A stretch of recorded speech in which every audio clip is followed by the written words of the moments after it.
Tennessee State University, Dr. AAl-Hadid. And of course, Dr. Al-Hadid, let me welcome you to the show this morning. Thank you, Dr. Haynes. It's always a pleasure to be with you. And Dr. Al-Hadid, what can we say in reference to what you've already given us?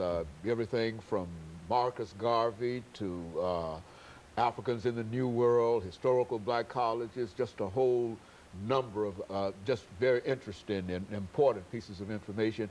And we know that what you will give us today in reference to Malcolm X will equal any of that you've already given us. And so let's start off by perhaps having you to talk about your background, your education, and some of the things that you've been involved in for those few members of our audience who might not have had an opportunity to see any of the 12 or 13 different shows that you've given us. So let's start off, and then we'll talk about Malcolm X. Well, first of all, I was born in Montgomery, Alabama. I went to George Washington High School and Alabama State University, where I received a bachelor's of sociology, and also had a strong emphasis in psychology.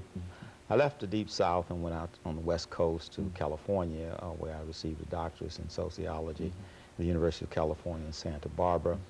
While studying there as a graduate student, I had an opportunity to go to Nairobi, Kenya.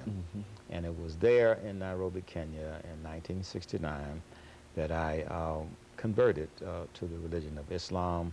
And I also made the pilgrimage 6 months later, went to Mecca.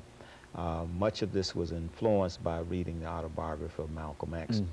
So after I got my worldview and my formal education together, I then started looking for a job. Okay. And then, of course, I interviewed at Tennessee State University, Fisk, Meharry, and a few other places, and I settled on Tennessee State University. Been at TSU for a long time. I started in the sociology department.